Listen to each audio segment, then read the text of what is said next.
Estamos de volta com programação nacional e o tema de hoje é educação. Estou aqui recebendo a Ângela Soligo, que é docente e também pesquisadora da Unicamp, e também a presença de Carla Beck, que é Master Coach, consultora organizacional.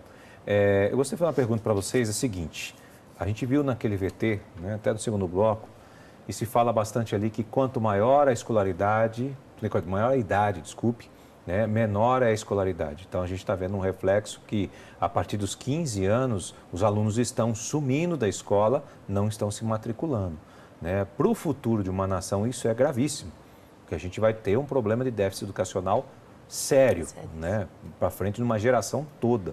Eu gostaria que você começasse falando aqui, se a Carla pudesse começar falando sobre isso. Eu gostaria de trazer isso, até porque nós estamos no momento da revolução na indústria 4.0. Onde a gente está falando de um momento de tecnologias, de inovação. Então, nós precisamos de pessoas com conhecimento, com pensamento mais analítico, crítico, e a gente está tendo esse impacto. Então, como é que nós vamos estar preparados e vamos estar atuantes no mundo se a gente não der essa devida atenção? Hoje eu atuo em algumas empresas onde as próprias empresas fazem uma ação de levar professores, ajudar nessa complementariedade da educação, para que você produza um profissional que possa contribuir, impactar de uma maneira diferente. Então, mas hoje a gente percebe também, em outro momento, postos de trabalho não ocupados porque as empresas não encontram um profissional com uma qualificação adequada para aquela função. Olha só, às vezes a gente fala do desemprego e tem um outro aspecto aí que está impactando, que é diretamente ligado a essa questão da educação. Então, como estamos preparando, como estamos dando suporte a essa pessoa para que ela desenvolva, para que ela crie a sua carreira, para que ela se aproprie desse espaço que é o trabalho.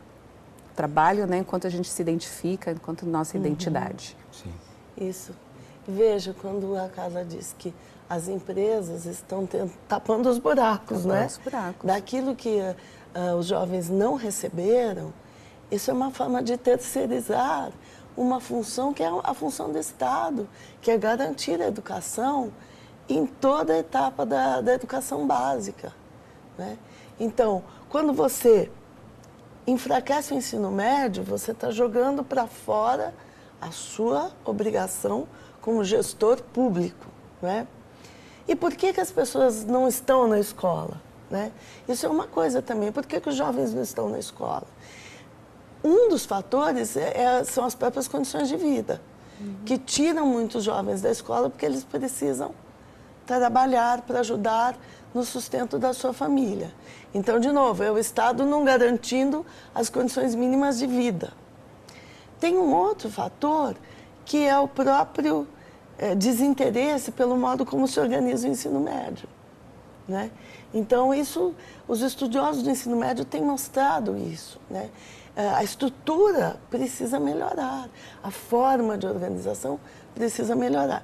Em vez de melhorar, a última reforma piorou. Um outro fator é que muitos jovens deixam a escola pela vivência da violência e do preconceito, né? Isto vai ser muito marcado na experiência dos jovens negros, dos jovens com orientação sexual não heterossexual, né?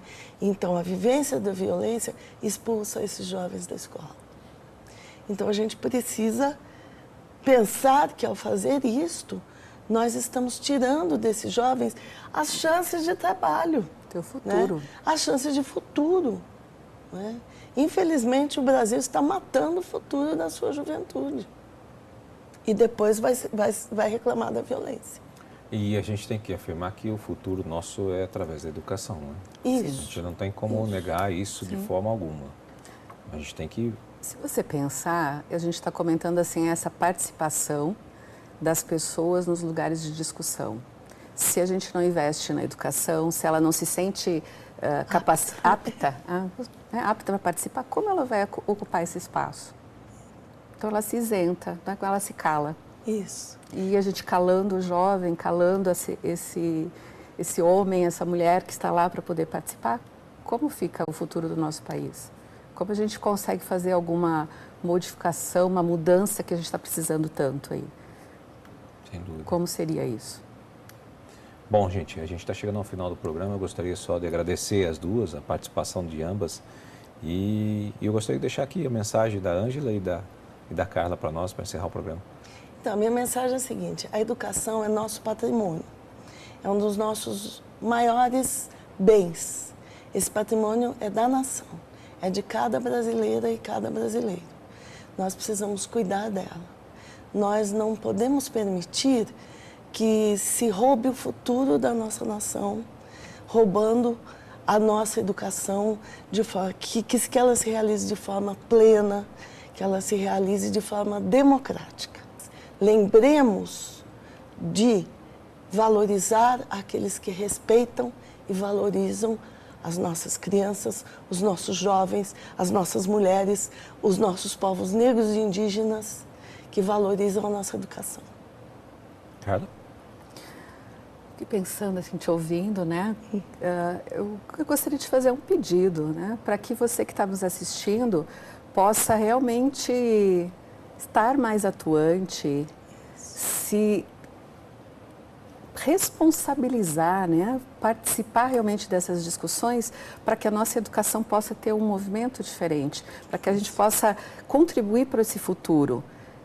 De que forma? Participando, sendo mais atuante, saindo daquele lugar, né, de estar calado e realmente podendo ter escolhas mais positivas. É isso. Obrigado, Carlos. Obrigado, Ângela. E obrigado a você que esteve conosco até esse momento aqui no Ação Nacional, que volta na semana que vem com mais assunto a ser debatido aqui para você. Até lá.